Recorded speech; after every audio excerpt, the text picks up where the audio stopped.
If you think of your hemoglobin, which is red color, without GG, there is no hemoglobin. Testosterone, menoquinone 4, not 7, menoquinone 4, CoQ10, everybody talks about, and skeletal muscle. You are a big muscle guy, so you do exercise like that.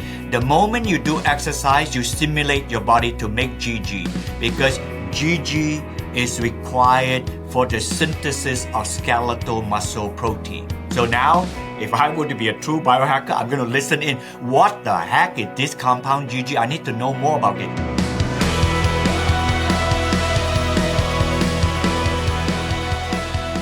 Folks, I have a favorite guest back on the show today. His name is Barrie Tan. Barrie first joined me when we did a podcast about what he called the single most powerful molecule if you're stranded on a desert island. Later, we opened up the conversation to something called, I might butcher the name, geranylgeraniol, GG. Now, you might not have heard of that before, but if you didn't get a chance to hear my first 2 episodes with Dr. Barrie Tan, then you could, of course, go back and listen to those. I'm going to put a link to our other 2 episodes if you go to bengreenfieldlife.com/GG podcast. But don't worry, we'll lay down a foundation here as well for what that exactly is and why you ought to know about it. Now, Barrie emailed me a few weeks ago. He sent me some very interesting information about 2 things. One about statins and one about testosterone. Interesting enough information to where I actually wanted to get Barrie back on the show for a 3-peat to talk a little bit more about GG and its role in these 2 fields. And I'll also give him a chance to explain a little bit of a background of what this stuff is and where it comes from. Because I take it every day. I have since the first podcast I did with Dr. Barrie for good reason, as you're about to learn. Now, he's actually credited with discovering a form of vitamin E called tocotrienol from 3 major sources: palm, rice, and then something very interesting called annatto. He's written 2 big books on tocotrienol since then. He's founded the International Tocotrienol Conference. He's even been dubbed the Tocotrienol King. How do you like that? By a highly respected and sought-after cardiologist who I've also had on the show, Dr. Sinatra. And Dr. Tan is just constantly at the cutting edge of some very interesting molecules and supplements. And we're going to get a chance to talk about all of these today. So, Barrie, welcome back, man. I see you came, this looks like my chemistry lab in college and high school. You have like molecules and behind you that are like recreations of this stuff. Yes, I do. Thank you for inviting me, and I'm looking forward to a very exciting time with your listener, particularly if your listeners among them are biohackers. I got some great news for you to come. I got a few of those who listen in. Biohackers, my mom, and a few people who accidentally downloaded this podcast and didn't realize what they were getting into. So I guess I would love to backpedal here just a little bit for people who may not have heard our first 2 episodes. Can you explain to me what GG is? Yes, I discovered this, maybe some story here. I went to South America and I saw this lovely plant. It's called annatto. If I scratch Beautiful. it here, yeah, beautiful plant. And the color is the coloring cheeses that you see, natural colors. So a long time ago, about 25 years ago, when I went to South America looking for this plant, and it's another one, picture while I'm at it. This is an Amazonian tree frog like that. This frog is about the size of a dime, and the seed is about a grape seed. So it's a true Amazonian tree frog where the plant is originally from. Oh, wow. And by the way, I should tell people that Barrie's holding up a few pictures, but if you go to bengreenfieldlife.com/GG podcast, if you're not listening to the video version here, I'll make sure I include that there. Okay, thank you so much. And so I discovered that, this color is very unstable. There must be something that protects this color from turning brown or black color. I made many hypotheses and assumptions in my life. I'm not as smart as you thought, but this is one of those that turned out to be fantastic. Remember, I'm not a medicine man. I just happened to be in South America looking for something else, asking the right question, and this question led me to the discovery of 2 compounds in this fruit of 50 to 60 million chemicals that the American Chemical Society said that I am. If that's not a crapshoot, I don't know what that is. But I asked the right question. Wow. I asked, what is it that is preventing this from degradation? And as it turned out, the first one that prevents the color from degradation is a compound called tocotrienol. It's a special vitamin E. And with it, I wrote the book, The Truth About Vitamin E, about 2-3 years ago. And right now, I'm following up to write a book, The Truth About Vitamin K. It had connection to GG, which I'll elaborate. Right now, I'm just putting it all out there. Both of these two compounds, annatto E, which is the tocotrienol, and annatto GG, is from the same source from Amazonia. And for the audience, right now, I'm putting the N out in front. This is not a dirty chemical. This is not a synthesized chemical. This is a pure chemical extracted from a plant. And it just happened to be from the Amazonian basin. So I'm really grateful, Of the 50, 60 million, I stumble on these two. And the first one, this is just a quick summary on the vitamin E. Because I worked on it for 25 years, we did many studies on clinical research on a chronic condition such as diabetes, prediabetes, metabolic syndrome, dyslipidemia, cancer, and especially on fatty liver disease. Now, I know I said a whole bunch of things like this. If you're ever interested, ask Ben or send me an email. I'll send to you all the published study. It works to reduce inflammation like mad. And this is the tocotrienol annatto E piece. Yeah, and I want to get into that part, but just real quick, just so I understand, because sometimes I when I first interviewed you, I got a little confused about this, so I want to make sure my listeners aren't confused. The plant that you were just showing a picture of, the little frog was inside, that dark red color that apparently has these compounds that protect that color from degradation. That's the annatto plant, right? That is the annatto plant.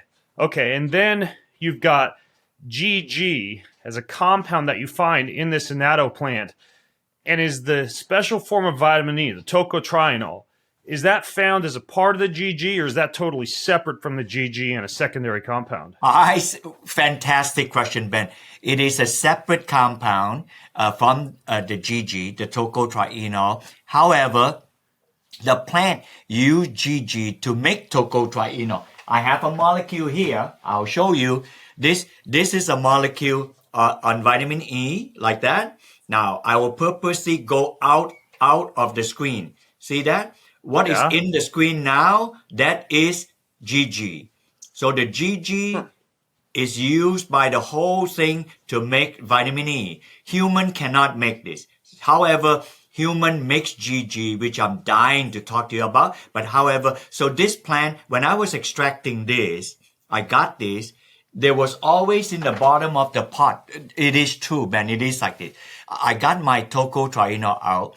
There's always 1 or 2% in the pot. I know it is not the tocotrienol, but I didn't have time. Doing clinical research is difficult.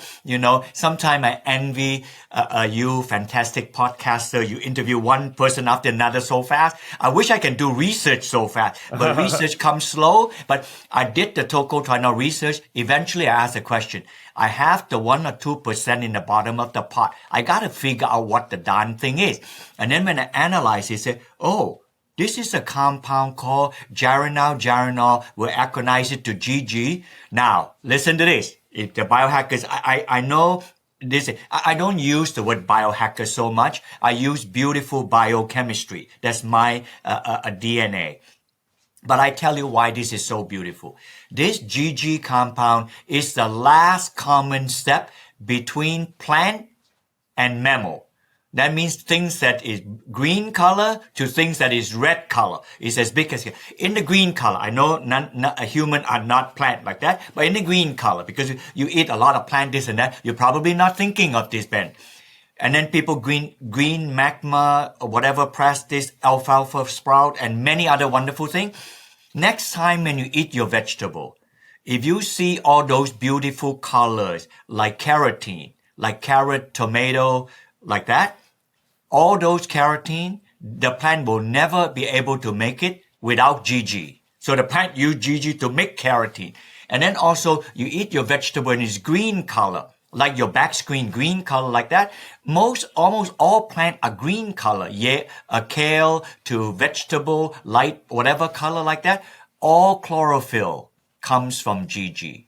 So that means that GG is a survival intrinsic part of plant. Now, the audience is more interested. Well, Dr. Tan, I'm not a plant, but great. But tell me what a plant does with GG. I'll tell you. And you're going to be sitting up straight if you hear this.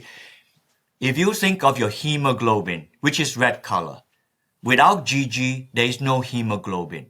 How about that? So GG is used for hemoglobin. So hemophiliac GG is probably going to be useful to you, although it's not an iron. People can have anemia without iron. It's not that piece. Another one, and I know you're going to ask me sooner or later afterward, testosterone, menoquinone 4, not 7, menoquinone 4, CoQ10, everybody talks about, and skeletal muscle. You are a big muscle guy, so you do exercise like that. The moment you do exercise, you stimulate your body to make GG, because GG is required for the synthesis of skeletal muscle protein. So now, if I were to be a true biohacker, I'm going to listen in. What the heck is this compound GG? I need to know more about it. So I explained to you in shorthand the critical things our body needs GG for. And by the way, even if you don't supplement GG, your body has to make GG to make all this. Otherwise, we cannot live as we are. So now I have many people asking me this. He said, Barrie, are you kidding me? He said that we have been in this industry for 30, 40 years, and now you mumble this GG? You said, no, how come nobody talks about it before? Then I said, I think nobody talks about it before because GG simply was not available. And I wanted to say, hopefully not bragging, but just with full of enthusiasm and passion, GG is the first in class. We are making it in United States for the first time. And American River is the first company in Massachusetts making it. I am thrilled to do this. I'm so grateful that you are allowing me another time to do this podcast. So I'm hoping to bear out everything I know now on GG. Yeah, American River is your company in which you actually produce some of these compounds, right? Yes, we do it in Massachusetts. So are you growing annatto? Is that how you're making it, or did you figure out a different way to synthesize it? No, I wish I can grow it here. Annatto can only grow in tropical places, like in certain parts of South America and on the Caribbean. You will find annatto growing. Next time you go to Hawaii, go there to look. If you're in botanical garden on southern part of California, in southern part of Texas, or even in Tampa, Florida, you will see annatto plant. And if you can say the word annatto plant, you can say the lipstick plant. The British nickname it the lipstick plant, or you can use the scientific name Bixa aurelana. If you use any one of these, if they have it in warmer climate botanical garden, you'll probably find one. And by the way, if any of your listeners are in New York City, you cannot grow this in New York City. However, in the Bronx Botanical Garden, inside the solarium, they have an old annatto plant. So even if you're in New York City, you can ask somebody, where is the annatto plant? You can see it for yourself. You know, the tocotrienol piece is interesting. I definitely want to get back into GG. But if I were to go over to Walgreens and buy vitamin E, is that not tocotrienol? No, that is not. Thank you for asking that again. The common vitamin E that probably 90% of the people know is tocopherol. Those are the vitamin E that is out there for sale. The tocotrienol vitamin E, it says tocotrienol, and there are two major sources, from palm and then from annatto. I ask the audience to remember to get it from annatto. And why? Because annatto tocotrienol is completely 100% tocotrienol, free of tocopherol. So if I say this, the audience is going to say, well, you just make a nuanced statement that is free from tocopherol. Why?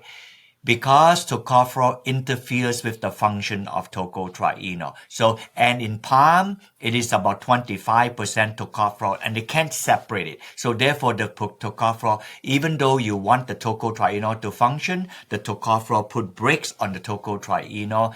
And in annatto, there are no tocopherol, which is why almost all, if not all of our clinical trials with tocotrienol, they actually work. But if you have tocopherol, then it will hinder the ability of the tocotrienol to work. Now, the audience may ask me also, well, don't we need tocopherol? You do not need to supplement tocopherol. If you eat a normal diet, you typically will get about 10 to 15 milligram tocopherol. That is good enough. Yeah, but it's tocotrienol that you need.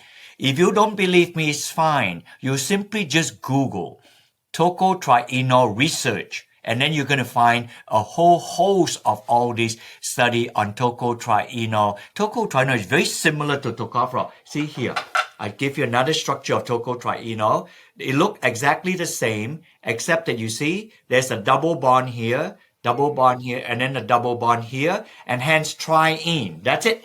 The tail of that vitamin E is able to run around the cell wall and protect the cell. And we have 40 trillion cells in our body that need protection. So it is obvious. If you lead a very stressful lifestyle, or like people that follow you, Ben, that are very athletically fit, if you take the tocotrienol, it doesn't do any negative thing. It only protects your cell wall so that when you oxygenate like mad, which you want oxygen to live, your oxygen is not going to, when 1 in 1,000 or 1 in 10,000 oxygen you breathe in is going to go wacko. And those wacko oxygen is going to oxidize your lipid fat.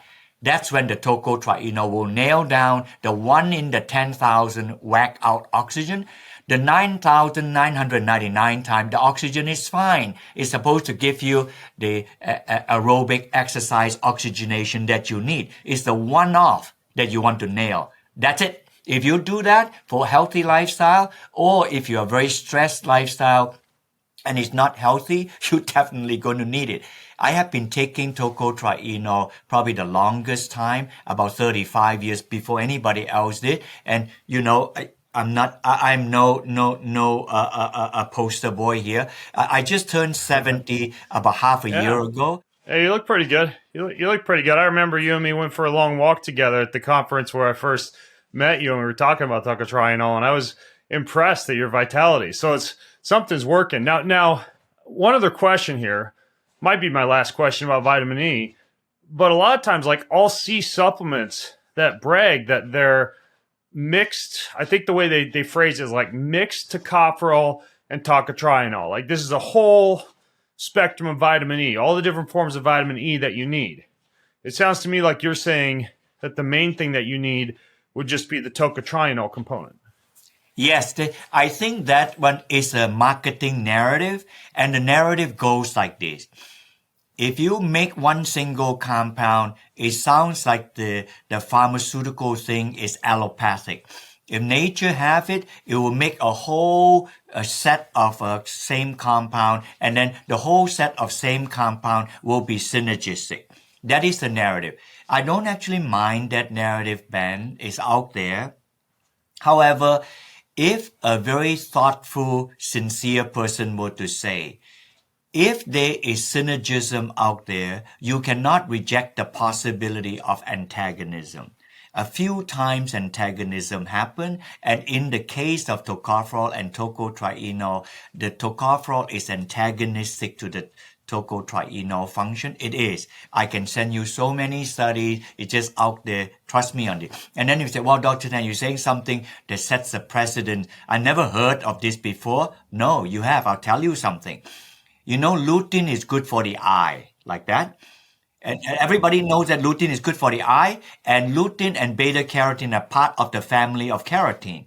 If you take beta carotene, which is known before lutein, and zeaxanthin is good for the eye, if you have beta carotene will interfere with the absorption of lutein. So yes, it is true that synergism can happen in nature, but when you know that they are antagonistic, why do you purposely shoot your own foot and purposely take them together when they're no good? So for this reason, I encourage people to take tocotrienol because they're really hard to find in nature. They have, but hard to find. So if you find that it works on you to mitigate chronic condition, do not purposely take it with tocopherol. Tocopherol is not going to help it. In fact, your normal amount of 10 to 15 milligram tocopherol that you get from food each day is just fine. And that small amount would not interfere with the tocotrienol I'm talking about.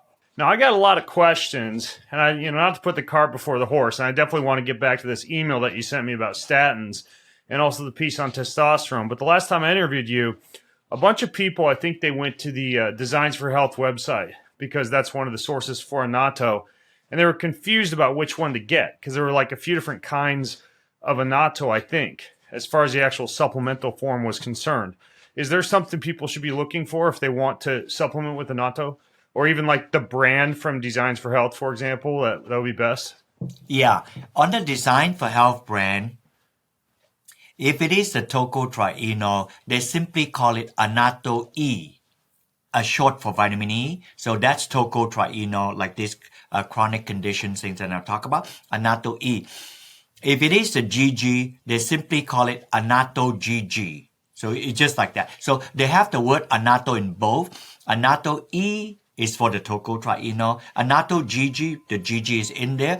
They even have a product where these two are mixed, so they'll call annatto EGG. Why do they have the three different versions? That seems confusing if GG already has the vitamin E in it, Does that make sense? They have it,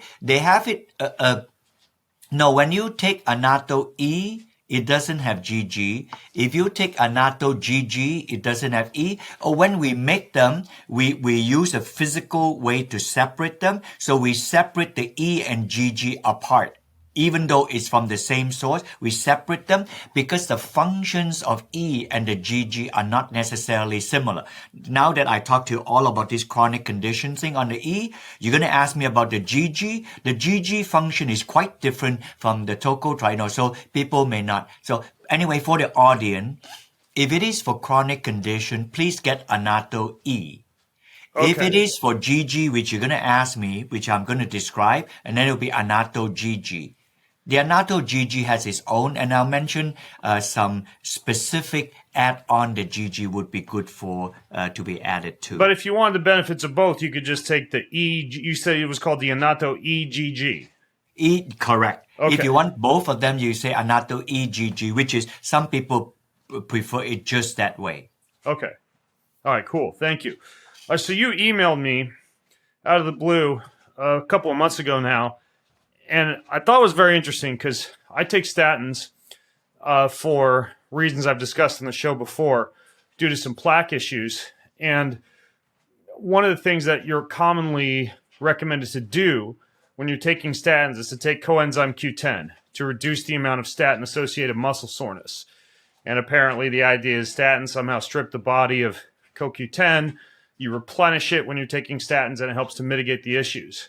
And I got a very different impression from the email that you sent to me. Can you explain the idea behind what you found on statins and CoQ10?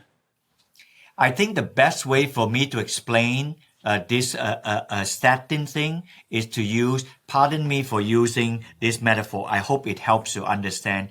Interstate 95 is the most trafficked highway in the United States. 1 in 3 Americans live on the eastern seaboard, and they go from Maine all the way to Florida, Interstate 95. I use this because Interstate 95, let's say, is for the synthesis of cholesterol. Nothing in our body synthesizing is ever as high as cholesterol, because cholesterol is needed in all the cell wall, in every imaginable cell in the body. It is important. With one bummer effect. As we grow older, we have arteriosclerosis. We just make too much cholesterol. Somehow other things that we need like CoQ10, MK4, it doesn't make enough. Like testosterone, it doesn't make enough at all. But cholesterol, it OD on it is making it. So hence the statin was invented. It was first launched in the US in 1986, like that. And just follow me with this. Just start with main and things go down. It cannot go back up. You start in main. So statin works to inhibit at Boston.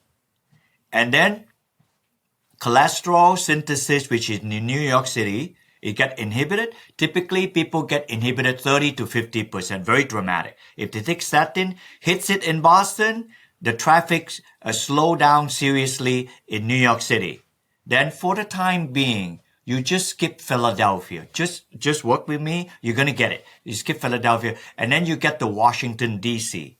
And in Washington, D.C., CoQ10 dropped. So, oh my goodness, CoQ10 drop when I take that. Because statin is in Boston, you lower cholesterol, and then in Washington, D.C., CoQ10 dropped. Yeah, that makes sense so far. By the way, my apologies to everybody who doesn't live in the U.S. Just nod like you understand.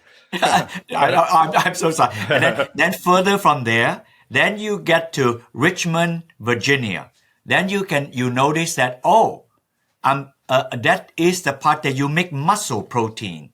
Like that. And then further down, you get to Atlanta, Georgia, MK4, manoquinone 4. And then when you get to Miami, you get testosterone. Before you get to the Key West, like that.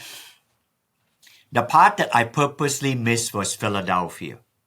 Philadelphia is when a very unassuming small molecule that the body makes, and that molecule is GG.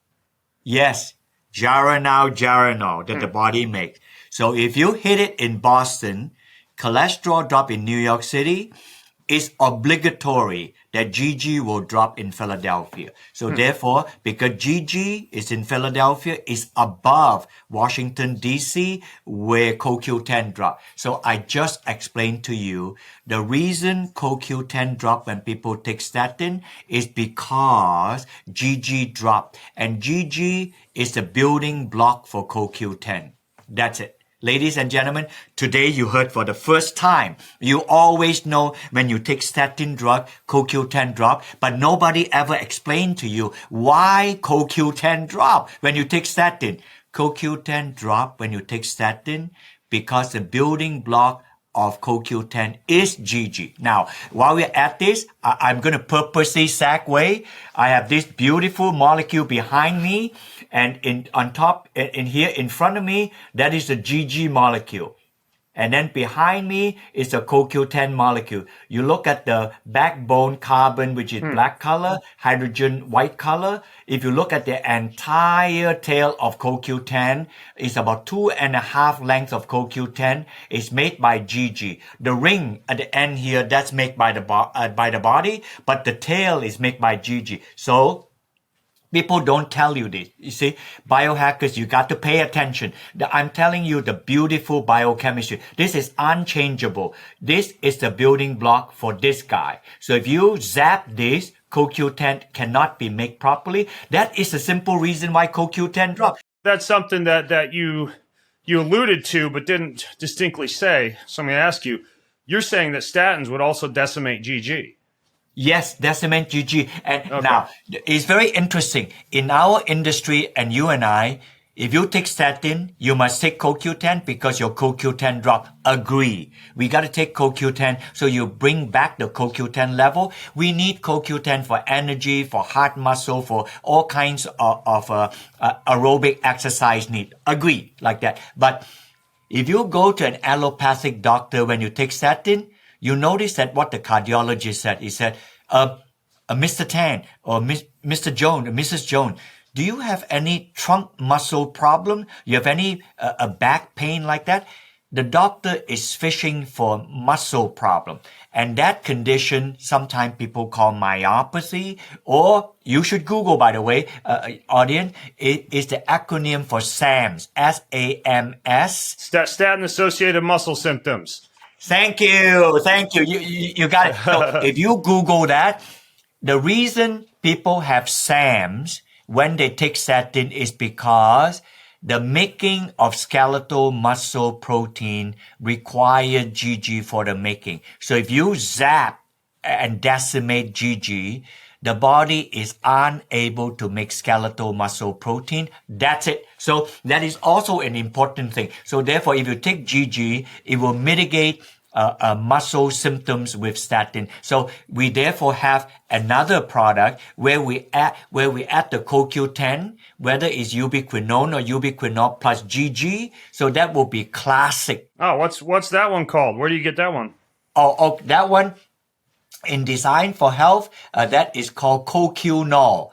They play on the word NOL because it's ubiquinol, coquinol. That also has GG in it or no? That also have GG in it. Interesting. The Design for Health one is 100 milligram ubiquinol and about 60 milligram GG. They have another denomination, 200 milligram coquinol and 120 milligram GG. So if you were tuning in specifically because you're on a statin and you want to mitigate the issues, that would be the one to use if you're on a statin. Yes, that we now have a clinical study. So I'm so passionate with this. We have a clinical study in Texas now. People on statin, and they have myopathy under a cardiologist care. One group is dummy pill. And then they're walking like you do, not seriously running, walking on a medicated treadmill to see if the muscle problem will be accentuated. Then another group take 150 milligram, and then the third group take 300 milligram. So the study is blinded. I don't know the results yet. We will probably finish the study by the end of this year. Then we'll know the answer for the myopathy piece. Well, do you know another reason why I think this is important? Did you know that statins actually began to be more prescribed during the COVID-19 pandemic for both long hauler and also for acute COVID as a potential way to manage some of the inflammation and other issues from COVID? Yes, I did, and I wrote a paper about this. And the paper, I even pay the editor, the journal rather, so that people have free access. If you type my name, Barrie Tan, GG, and COVID, you're going to find I documented clearly. And it was a incredible thing. You know, this is during COVID time. None of us can go anywhere. So I started to read the literature, and then the vaccine was not yet out. People were getting desperate. And then this is when the study. So you have like tens of thousands of people go to hospital.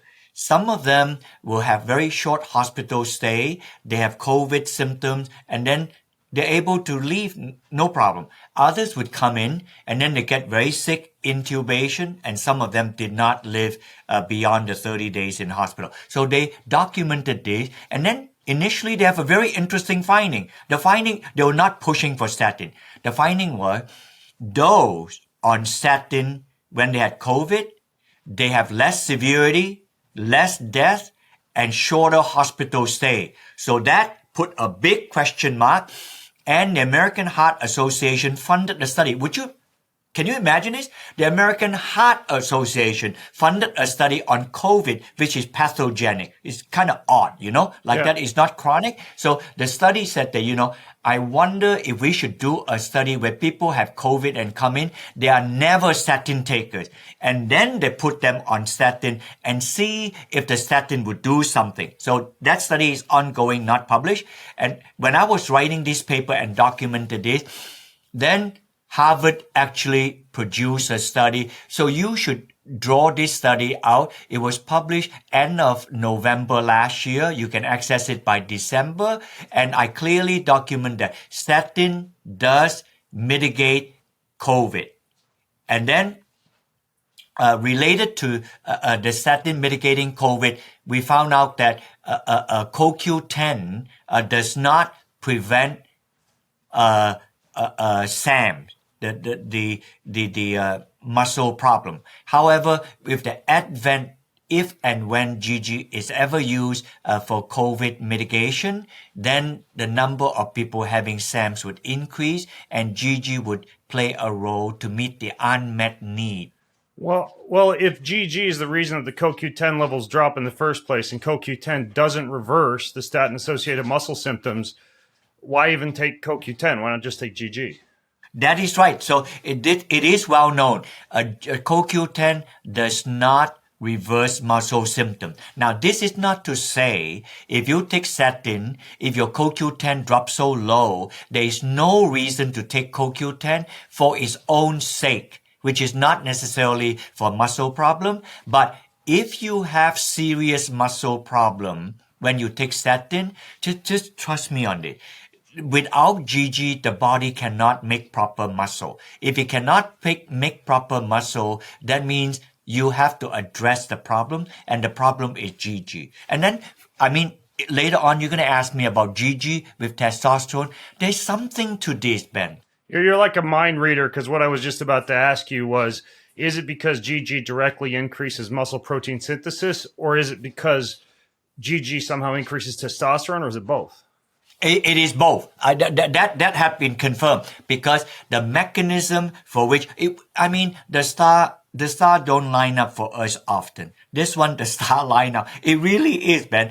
GG makes CoQ10 because the building block of CoQ10 comes from GG. That is a GG piece, right? Which is good for muscle building, exercising like that, aerobic exercise.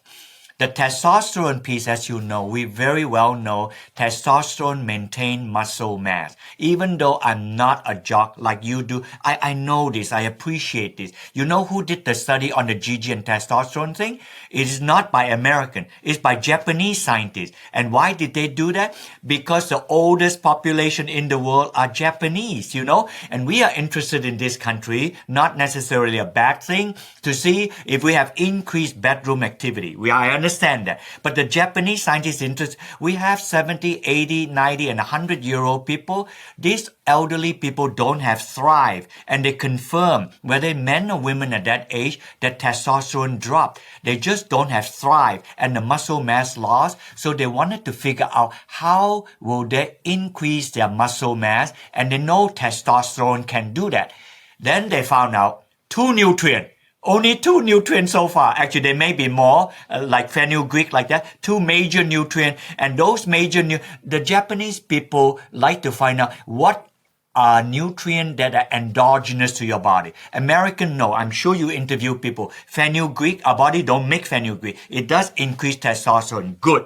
But the Japanese scientists want to know, what are the endogenous nutrients that I need to take to stay healthy with increased testosterone? They found two. And I'm going to tell you the two. One is GG.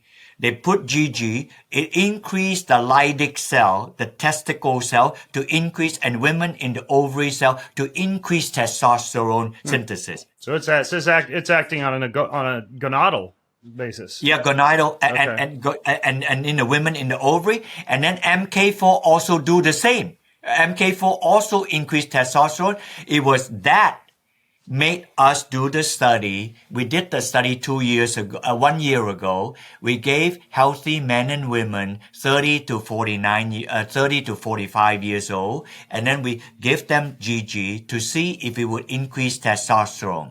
We found that it did not increase. Remember, women 30 to 45 years old, it did not increase the women testosterone. Maybe good, maybe bad thing. Usually it's good, I think, for women at that age. But for men, in general, men which have healthy testosterone probably didn't increase. So we did a subset study on people hypogonadistic, which means 700 nanogram per liter, like that. They're on the low end like that. It would increase their testosterone by about 20%. We published the study. It came out 2 months ago. It works on that. So right now, on that same subset, we also submit in to analyze for CoQ10. And the CoQ10 also increased by 20%. I'm really excited about this. Wow. This is just pure, beautiful biochemistry. MK4, because I've obviously been looking into this with my own plaque issues and, wanting to halt or slow or even reverse the process of atherosclerosis. MK4 is actually something that's pretty important for heart health and specifically for plaque. So it seems to fit pretty well into this equation. And remind me, I've already forgotten, didn't you say that GG allows the body to produce MK4 or even contains MK4 somehow? Yes, and allow me, your audience in this case should look at the video. I did this on purpose. MK4 is partly from the human body and partly from the plant. This is vitamin K1. If you eat any green leafy vegetable, this is vitamin K1, the one that caught the clotting factor. It has a ring here on the cap and then a tail here. The tail here is phytol. It's from the plant like that. If you take this, a fixed amount will go in. It will seal the tear in your body. If you have a cut, the vitamin K would come. This is a clotting factor. A Nobel Prize was given to this. One time I was asking the question, I have many vegan friends. I'm not vegan and many vegan friends, right? If they only eat vegetable, right, rabbits and cow, they should literally clot to death. My healthy vegan friends do not clot to death, even though they have huge amount of vitamin K1. And this is what happened. When this goes to the gut, a fixed amount of this vitamin K1 goes to our body don't make. But at the gut, we have enzyme to cut this thing off like this. And then the tail, the phytol tail, get washed away. It's 20 carbon. And this ring here goes inside the body. And exactly the same tail, the red color, I purposely did that because it's from human, the GG. And then the GG is known in 30 different organs. We'll see the head and stitch on. Intentionally, I make the click sound. And that's MK4. Oh, really? The GG combines with the degradation products of MK1 to generate MK4 endogenously? That is correct. Which is why I'm so gung-ho about it. But, Ben, your biohacker should be listening to this. This is real. This is actually the biochemistry. It is not monkey business. This stimulate that, brain, gut axis, all this other thing that people talk about. This is just biochemistry. If you look at the molecule of MK4, the ring here comes from the plant, K1, and the tail here is GG. So as we age, we don't make enough GG, then it's very difficult to make MK4. And then if you take a statin drug, it inhibits GG, so the body is going to struggle to make MK4, and MK4 you say correctly. I'll tell you a simplistic way to say MK4, and it's not like I'm telling Ben, you are the podcaster. I'm not the podcaster, you know how to describe it. In our body, 5% of calcium is in soft tissue. 95% of calcium is in the bone. That's a very precarious balance. If you have 6% calcium in soft tissue and 94% in the bone, that's already a problem. And that's hard to keep, 94%. I'll tell you 3 things I know, probably more. Kidney stone, gallstone, calcified artery. That is a 6%.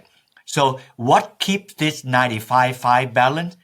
MK4. So if you get MK4, you'll keep that balance. And by the way, that's even why people highly recommend you take vitamin K or MK4, especially if you're taking vitamin D, because the potential for vitamin D to pull even more calcium into the arteries, right? That is true. So please consider. So if you I'm looking at studies now. For long-term statin taker, do they begin to have calcification of the artery? If they do, that means that over a long time of taking statin, they slowly and progressively decimate MK4 like that. So one way I'm going to help myself is I'm going to take GG. I have severe hypercholesterolemia. It's nothing to do with me. I'm a small built person, and you saw me before, but I have got this gene in my liver that OD on producing cholesterol, so I have to take statin. Okay. And do you also take a PCSK9? No, I'm not taking that yet because I decided that I don't want to take injection yet. So I am not taking PCSK9 yet. So far it seems like I'm managing okay. I do not have muscle problem and it's in check. If I take PCSK9, then it'll probably drop even more dramatically. So I'm not quite there yet. Would you say even though GG can allow for upregulation of availability of CoQ10 and MK4, that if you were on a statin, it would be prudent to take annatto along with CoQ10 or ubiquinol along with MK4, all three? Yes, and if people want to simplify it and take all in one, you can take Design for Health CoQ-nol. Oh, CoQ-nol has the MK4 in it as well? No MK4 has the GG in it. Okay. And GG in it. Their product, they have a special vitamin K product. They call it Tri-K, Trik, and the Tri-K had GG, has a phylloquinone, which is K1, and then MK4.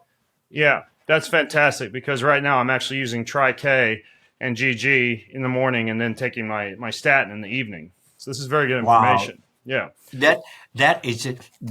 That way you're taking it is going to make your bones strong ad nauseum like that. So you can have your bone. Well, you're young. You're not expected to have bone loss. I'm particularly trying to encourage women, particularly when they get to postmenopausal age, to take the Tri-K because their body estrogen drop and then the bone is not able to retain the calcium, and then the vitamin K would help in that calcium piece. Oh, good. I'm gonna tell my wife this after the podcast. Man, Barrie, you are a wealth of knowledge as always. You know, for the people listening in, I'll link to the video. I'll link to a lot of the different products that we talked about. Our two previous shows, which will go fantastically along with this show. You don't have to listen to them, but if you want another deep dive into GG, annatto, vitamin E, tocotrienols versus tocopherols, etc., go listen to my other episodes with Barrie. They're just as educational and intriguing. And this one, if you go to bengreenfieldlife.com/GG podcast, that's bengreenfieldlife.com/GG podcast. All the show notes, the research, etc. there. So, Barrie, thanks so much, man. You're fantastic as usual. I love talking to you. Thank you so much. And also, I will have Jen send to you 2 interviews of Dr. David Brady. He's the Chief Medical Officer of Design for Health, and of me. They came out in the IMCJ magazine in January, and then that explained a little bit more on it. It's a question and answer thing. I'll send to you, then you can help to link in for your audience. It was just a published paper. Have a wonderful week, my friend. See you later, man. Do you want free access to comprehensive show notes, my weekly roundup newsletter, cutting edge research and articles, top recommendations from me for everything that you need to hack your life, and a whole lot more? Check out bengreenfieldlife.com. It's all there. bengreenfieldlife.com. See you over there. Most of you who listen don't subscribe, like, or rate this show. If you're one of those people who do, then huge thank you. But here's why it's important to subscribe, like, and or rate this show. If you do that, that means we get more eyeballs. We get higher rankings. And the bigger the Ben Greenfield Life show gets, the bigger and better the guests get, and the better the content I'm able to deliver to you. So hit subscribe, leave a ranking, leave a review if you got a little extra time. It means way more than you might think. Thank you so much.